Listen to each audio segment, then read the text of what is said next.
तो अपना सबसे पहले खोल लेते हैं अपना स्ट्रिंग। यहाँ पे मैं स्ट्रिंग XML खोल लेता हूँ गाइज। एंड यहाँ पे आप मुझे क्या करने हैं, ऐड करने हैं क्या अपने तीन नेम स्ट्रिंग्स। किस किस के लिए? एक तो टाइटल जो हमारा ऊपर लिख के आएगा गाइज डायलॉग बॉक्स में, जो क्या था हमारा डिस्कार्ड चेंजेस और कीप एडिटिंग, राइट। एंड उसके बाद हमारे उसमें दो बटन थे, एक तो डिस्कार्ड था और एक दूसरा क्या था, कीप एडिटिंग। तो उन दोनों के लिए भी हमें क्या लिखना है, स्ट्रिंग लेना है। तो गाइस आप यहाँ पे बीच में भी ले सकते हो या फिर कहीं लास्ट से भी स्टार्ट कर सकते हो, कोई इशू नहीं है। मैं यहाँ पे लास्ट से स्टार्ट कर लेते हैं। तो मैं यहाँ पे कमेंट ऐड कर देता हूँ। ये किसके लिए है? हमारे डायलॉग बॉक्स ये वाला किसके लिए है?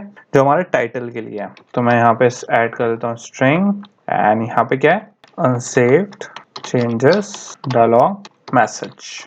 एंड यहाँ पे आप क्या दे देंगे जो हमें शो करना है। सिंपल मैं क्या लिख दूंगा यहाँ पे, discard your changes and keep editing, right. तो यहाँ पे तो हो गया गाइस, ये कौन सा वाला हो गया हमारा, सिंपल, जो हमारे टाइटल में शो होगा डायलॉग बॉक्स में, जो हमें बताएगा कि डिस्कार्ड कर दो और या फिर लिखते रहो। एंड इसके बाद क्या करेंगे, इसके बाद हमारा होना है गाइस किसका, जो हमारे बटन वाला है। तो मैं यहाँ पे कमेंट ऐड कर देता हूँ और आप किसका लिख लेते हैं, डिस्कार्ड बटन के लिए लिख देते हैं स्ट्रिंग। एंड गाइज ये हम पहले इसलिए लिख रहा हूँ मैं क्योंकि सिंपली गाइज, क्योंकि अब हम इसे यूज करना है हमें वहाँ पे। तो अगर मैं इसे गाइज बाद में करेंगे अगर, तो हमें प्रॉब्लम होगी, राइट। हमें दोबारा से फाइल खोलनी पड़ेगी। तो मैं सोच रहा हूँ पहले यही हम फिनिश कर दें, उसके बाद ही अपने कॉन्सेप्ट से फिर, ताकि हमें वहाँ पे डिस्टर्बेंस ना हो, राइट। इसे इसलिए मैं पहले लिख रहा हूँ, वरना आप किसी भी उसमें कर सकते हो गाइज, कोई ऐसा इशू नहीं है कि पहले ये करना है। अब हमारा कौन सा बचा है गाइज, आखिरी कौन सा बचा है, कीप एडिटिंग वाला। डिस्कार्ड का आ गया हमारे पास। अब स्ट्रिंग, लास्ट वाला स्ट्रिंग और सेव कर देते हैं यहाँ पे, कौन सा, कीप एडिटिंग। एंड यहाँ पे भी सिंपल मैं क्या लिख दूंगा, कीप एडिटिंग। ये हमारा कौन सा हो गया, दूसरा बटन हो गया। तो ये हमारे पास तीनों स्ट्रिंग आ गए। कौन सा, एक तो टाइटल का आ गया और दो बटन के आ गए, डिस्कार्ड का एंड कीप एडिटिंग का गाइस। तो हमारे स्ट्रिंग यहाँ पे पूरे हो गए। अब हम इसे यूज कर सकते हैं किसमें, अपनी जावा में। तो हमें दोबारा से अब इसमें कुछ करना नहीं पड़ेगा। अब गाइज दोबारा से हम किस पे आ जाते हैं, हमने लिसनर पे आ जाते हैं, क्योंकि ये अभी हमारा लिसनर कंप्लीट नहीं हुआ था। मैंने आपको इसमें कुछ फील्ड्स भी नहीं बताई थी अभी, राइट। इसके पैरामीटर्स पे भी हमने डिस्कस नहीं करा था। एंड यहाँ पे रिटर्न फॉल्स क्यों हो रहा है ये भी मैंने आपको नहीं बताया था। अब गाइज बेसिकली अगर आप यहाँ पे देख लो, हमारे पास दो पैरामीटर्स हैं, एक व्यू है, एक मोशन इवेंट है। फिर इसके बाद मैंने ये वाला हमने डिस्कस कर लिया था कि एम्पैट हैज चेंज वाली क्यों दी है, और यहाँ पे रिटर्न फॉल्स मैंने नहीं बताया था। अब गाइस अगर आप यहाँ पे इसे थोड़ा सा सर्च करोगे, इसकी डॉक्यूमेंटेशन ऑन टच लिसनर की, एंड इसके रिटर्न टाइप देखोगे, तो रिटर्न टाइप बेसिकली उसमें ये बताएगा आपको कि कि ये फॉल्स क्यों है यहाँ पे हमारा, क्योंकि ये टच इवेंट्स हैंडल करेगा। एंड अगर हम यहाँ पे ट्रू दे देंगे तो बेसिकली ये क्या कर लेगा, कंज्यूम कर लेगा व्यूज को। अब गाइस आई नो बहुत कंफ्यूजिंग है ऐसे सुनने में, तो थोड़ी सिंपल लैंग्वेज में बता देता हूँ आपको। बेसिकली गाइस ये है, अब हमें जो टच लिसनर है खाली एक व्यू पे तो नहीं लगाना, हमें लगाना है बहुत सारे। क्योंकि अगर आप यहाँ पे देखो तो हमें कितने व्यूज पे लगाना है, हमें चाहिए गाइस ये कितनी फील्ड्स पे लगाना है। एम एडिट फील्ड पे भी चाहिए, ब्रीड टेक्स्ट पे भी चाहिए, वेट पे भी चाहिए, एंड जेंडर स्पिनर पे भी चाहिए। ये सबका ही रिकॉर्ड करेगा, राइट। तो गाइस अगर मैं यहाँ पे रिटर्न ट्रू कर दूं तो बेसिकली होगा क्या, कि जैसे ही पहला व्यू आएगा, जैसे ही ट्रू गया, वो बस पहले व्यू पे देखेगा कि अच्छा चेंजेस हुए हैं, नहीं हुए तो बेसिकली वो वहां पे टर्मिनेट हो जाएगा। जो हमारे बाकी के व्यूज थे गाइस वो उसे हैंडल नहीं करेगा। तो बेसिकली आप थोड़ा सा सिंपल लैंग्वेज में ये कह सकते हो कि अगर आपने यहाँ पे ट्रू रिटर्न कर दिया तो आपने इसको लिसनर को एक तरीके से कह रहे हो कि जो हमारा काम था वो खत्म हो गया है, अब तुम बंद हो जाओ। और जब यहाँ पे हम रिटर्न फॉल्स दे रहे हैं तो इसका ये मतलब होता है कि मुझे नहीं मतलब काम होने से ना होने से, इसे कोई और हैंडल करेगा। तो वो साइकिल गाइस चलती रहेगी, पहले एक इवेंट पे, एक उस पे देखेगा इवेंट पे, अच्छा अभी इसमें चेंजेस हुए हैं, फिर वो दूसरे पे जंप करेगा, तो ये जंप करता जाएगा। इससे हमें क्या फंक्शनैलिटी मिलेगी, जैसे लिस्ट व्यूज में और इन सब में गाइस हमें इसका क्यों यूज होता है, क्योंकि ये अपने आप क्या होता रहता है, प्रोग्रेस करता रहता है। तो इसलिए यहाँ पे हमने क्या दिया है, इसे रिटर्न फॉल्स दिया है ताकि हम सारे चेक कर सकें। अगर रिटर्न ट्रू इस तब देते हैं खाली जब जैसे हमें एक में चेक करना है, राइट। रिटर्न फॉल्स का बेसिकली यही लॉजिक है। बहुत लोगों को इसमें कंफ्यूजन रहता है कि रिटर्न ट्रू क्यों नहीं लिखते हैं। कई लोगों को ये भी लगता है कि इसका कोई फर्क नहीं पड़ता ट्रू एंड फॉल्स से, बट गाइस बहुत मेजर फर्क पड़ता है। एंड जब आप इसे बिल्ड करोगे तो आपको समझ में आएगा ऐसा क्यों। एंड अब गाइस हमारा खाली ये टच लिसनर सेटअप हुआ है, ओके। अभी हमने इसे किसी व्यू पे सेट नहीं किया है। अब गाइस ये जो व्यू एंड मोशन इवेंट है ये बेसिकली उसी के पैरामीटर्स हैं। हमें सेट करना पड़ेगा लिसनर किस पे, किसी ना किसी टेक्स्ट व्यू पे, जिस पे हमें चाहिए कि ये रिकॉर्ड करे कि उसमें कोई चेंजेस हुए हैं या नहीं। तो व्यू क्या है, उसके लिए जो चेंजेस होते हैं वो रिकॉर्ड करता है, व्यू की सारी इंफॉर्मेशन रखता है। और जो मोशन इवेंट है, मोशन इवेंट गाइस जो मैंने आपको बताया कि जो हमारा टच लिसनर है वो मूव करता है गाइस, एक इवेंट से दूसरे इवेंट, दूसरे से तीसरे, तो ये मोशन इवेंट उसका नॉलेज रखता है, ये सारी इंफॉर्मेशन रखता है किसकी, कि क्या चेंजेस हुए हैं एंड कहाँ मूव हुआ है, ये उसकी सारी इंफॉर्मेशन रखता है। कौन सा? Motion event. व्यू क्या रखता है? जिसपे एग्जिस्टिंग टच लिसनर होता है कि इस पे चेंज हुआ है या नहीं। तो ये दोनों होते हैं। अब गाइस इसे क्या कर देते हैं, सेट कर देते हैं हम।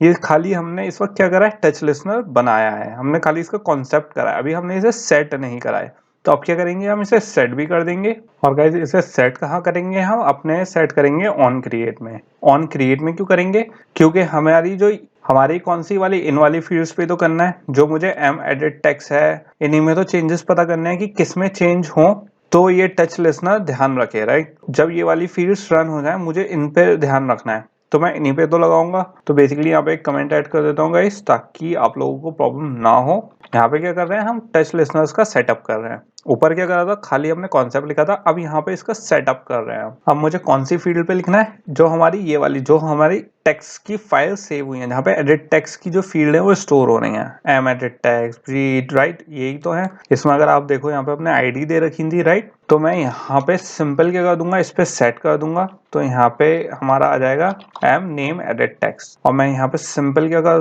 यूज कर सकता हूँ, set on touch listener. Touch listener यहाँ पे क्या कर दिया मैंने, इस पे सेट कर दिया। एंड यहाँ पे अंदर क्या दूंगा मैं, अगर आपने गाइस ऊपर देखा हो तो मैंने यहाँ पे ऑलरेडी एक लिसनर एम टच लिसनर बना रखा था, राइट। तो मैं सिंपल यहाँ पे क्या दे दूंगा, एम टच लिसनर। तो बेसिकली अब क्या हुआ है गाइस, अब मैंने इसे सेट कर दिया है। यहाँ पे अब हमारे टच लिसनर पूरे हो जाएंगे।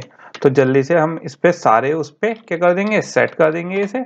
सिंपल यहाँ पे set on touch listener and यहाँ पे क्या आ गया हमारा, एम टच लिसनर। फिर किसके आगे, किसके लिए आ गया, हमारा वेट के लिए आ गया। एंड यहाँ पे सिंपल क्या कर दिया मैंने, इस पे भी सेट कर दिया एंड इस पे एम टच लिसनर। एंड इसके बाद हमारा आखिरी कौन सा बचा है, एम जेंडर बचा है गाइस। तो मैं सिंपल यहाँ पे एम जेंडर स्पिनर ले लूंगा और इस पे क्या कर लूंगा, सेट ऑन टच लिसनर। यहाँ पे सेट ऑन टच लिसनर आ गया और यहाँ पे सिंपल एम टच लिसनर। तो गाइस आपको अब थोड़ा समझ में आ गया होगा मैं क्या कह रहा था, कि एक के बाद एक व्यू पे जाएगा। अब मैं इसी बात का यहाँ पे आपको थोड़ा समझाने की कोशिश कर रहा था, कि अगर मैं यहाँ पे वैल्यू क्या दे दूंगा, ट्रू दे दूंगा, तो ये जो ऑन टच मेथड है, राइट, ये सबसे पहले ये जो हम कौन सा यूज कर रहे हैं, एम टच लिसनर यूज कर रहे हैं, राइट। तो इसमें हमारे पास इस वक्त कितने हैं, 4 सेटअप है। अगर आप यहाँ पे देखो तो हमने कितनों पे सेट किया है, ये टच लिसनर 4 पे किया है। तो इस टच लिसनर के अंदर 4 उसकी इंफॉर्मेशन है, कि इस पे जाएगा, इस पे जाएगा, इस पे जाएगा एंड इस पे जाएगा।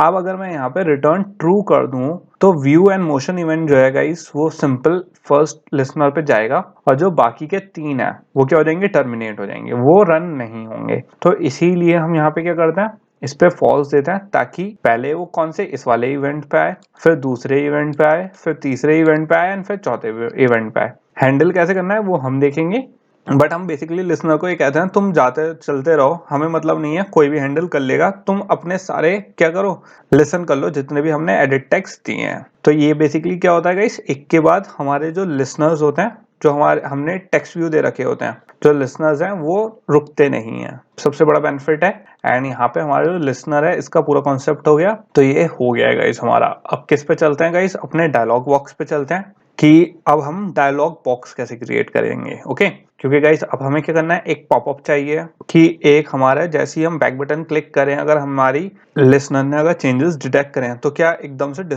एक डायलॉग बॉक्स हमारा पॉपअप हो, राइट। तो अब जो हमारा पॉपअप बॉक्स है, डायलॉग बॉक्स है सॉरी, तो उसे हम क्या कर लेते हैं गाइस, सेटअप कर लेते हैं। अब गाइस हमारा जो डायलॉग बॉक्स है, अब आपको ये सोचने की जरूरत है कि डायलॉग बॉक्स हमें लिखना कहाँ होगा, राइट। क्योंकि डायलॉग बॉक्स की जो फंक्शनैलिटी है वो बेसिकली है क्या, कि जैसे ही मैं बैक बटन क्लिक करूं या अप बटन क्लिक करूं, जब वो होम पे जाए, राइट, तो हमारा डायलॉग बॉक्स पॉप हो। तो गाइस यहाँ पे हम ऐप में कहाँ लिखेंगे उसे, अगर आपको याद हो गाइस, हमारे ऑप्शंस मेन्यू हमने लिख रखे थे, एंड इन ऑप्शंस बटन में हमारे पास जो बटन क्लिक हो रहे थे, राइट, इंडिविजुअल वाले, जैसे हम पेट सेव कर रहे थे, तो यहाँ पे हमारा ऑलरेडी एक्शन सेव बटन था, डिलीट के लिए अलग है, होम के लिए अलग है। यहाँ पे हमारे पास क्या, नेविगेशन यूटिल्स, नेव यूटिल्स यूज कर रहे थे हम नेविगेशन के लिए। बेसिकली क्या करता है, जो हमारी पेरेंट एक्टिविटी होती है, navigate up from the same task, up मतलब मैंने इसीलिए आपको कहा था गाइस, जो हमारा ये बैक बटन होता है इसे दो नाम कहते हैं, या तो बैक बटन कह दो आप या फिर अप बटन कह दो। तो यहाँ पे नैव यूटिल्स में इसे क्या कहते हैं, अप बटन कहते हैं। And simply guys naive utils का क्या काम होता है, गाइड करना हमें बिटवीन एक्टिविटीज। तो अब हमें क्या करना है, इसी पे तो फंक्शनैलिटी करनी है डायलॉग बॉक्स की, कि जैसी हमारी नैव यूटिल्स पे ये बैक बटन पे क्लिक हो या अप बटन पे क्लिक हो, हमारा डायलॉग बॉक्स पॉपअप हो जाए, राइट। अब इसका कॉन्सेप्ट थोड़ा सा यहाँ पे चेंज हो गया है। अब आप यहाँ पे सोचो कि किस कंडीशन में चेंज हो जाए, राइट। अगर मैं यहाँ पे थोड़ा सा अगर आप सोचोगे तो मैं यहाँ पे एक कंडीशन लगा सकता हूँ, इफ कंडीशन, डायलॉग बॉक्स के पॉपअप होने के लिए। वो क्या होगी कि यहाँ पे इफ कंडीशन लगा दूं अगर मैं नॉट के साथ, कौन सी, जो हमारा पेट हैज चेंज था इसमें मैं यहाँ पे इसे इसमें कंडीशन लगा दी। तो अगर आप सोचो तो बेसिकली यहाँ पे मैंने क्या काम करा, अब भी रन बिल्कुल वैसे ही होगा जैसे पहले फंक्शनैलिटी हो रही थी, लेकिन अब क्या होगा, अगर मेरा पेट हैज चेंज, यहाँ पे हमारी ओरिजिनल वैल्यू अगर आप देखोगे तो क्या है गाइस, फॉल्स है हमारी, ये है पेट हैज चेंज फॉल्स है, राइट। तो अगर हमारे उसमें कोई चेंजेस नहीं हुए, टच लिसनर नहीं चला, तो यहाँ पे सिंपल क्या आएगी, फॉल्स आएगी कंडीशन। नॉट से वो कंडीशन क्या हो जाएगी, ट्रू हो जाएगी। और इफ कंडीशन से ये क्योंकि ट्रू हो गई जब इसके अंदर की वैल्यू, तो ये हमारा क्या आ जाएगा, नेविगेटर सिंपल बैक चला जाएगा, कोई इशू नहीं है। लेकिन अगर अब हमारा कोई चेंजेस हुआ लिसनर में, और क्योंकि लिसनर में जैसे कोई चेंजेस होगा तो एम्पैट हैज चेंज की वैल्यू क्या हो जाएगी, ट्रू हो जाएगी। और इफ कंडीशन में जैसे ये आएगा तो यहाँ पे वैल्यू क्या हो गई, एम्पैट हैज चेंज ट्रू वैल्यू हो गई। नॉट की वजह से वैल्यू क्या हो जाएगी, फॉल्स। तो इफ कंडीशन चलेगी नहीं। तो इफ कंडीशन नहीं चलेगी तो गाइस सिंपली हमें क्या चलाना है, अपना डायलॉग बॉक्स पॉपअप करना है, क्योंकि जब नैव हमारा पेट हैज चेंज हो गया है तो मतलब हमारा डेटा वहां पे चेंज हुआ है, बट हमने उसे सेव नहीं करा है, कि अगर हम बैक बटन क्लिक कर रहे हैं तो बेसिकली फिर क्या हमने यहाँ पे कंडीशन लगा दी किसकी, तो गाइस वो वाला कॉन्सेप्ट कि हम किस कंडीशन में अपना डायलॉग बॉक्स पॉप करें कि जब हम बैक बटन क्लिक करें। तो यहाँ पे हमारा वो वाला जो कॉन्सेप्ट है वो फुलफिल हो गया कि हमने यहाँ पे कंडीशन लगा के अब हम सिंपली हमें क्या करना है, अपना डायलॉग बॉक्स सेटअप करना है कि जब ये हमारा एम्पैट हैज चेंज ट्रू वैल्यू दे और नॉट से ये फॉल्स हो जाए, नेविगेशन वाला ये स्किप हो जाए, तो हमारा क्या चले, डायलॉग बॉक्स चले। जो डायलॉग बॉक्स हमसे दो ऑप्शन पूछेगा कि या तो डिस्कार्ड करना है या फिर कीप राइटिंग है। डिस्कार्ड करेगा तो वो बैक बटन पे चला जाएगा, किस पे, हमारी पेरेंट एक्टिविटी पे। और अगर कीप राइटिंग रहेगा तो वो एडिटर पैड में ही रहेगा। तो हमारा ये वाला कॉन्सेप्ट हो गया। अब क्या कर लेते हैं, अपने डायलॉग बॉक्स लिख लेते हैं गाइस।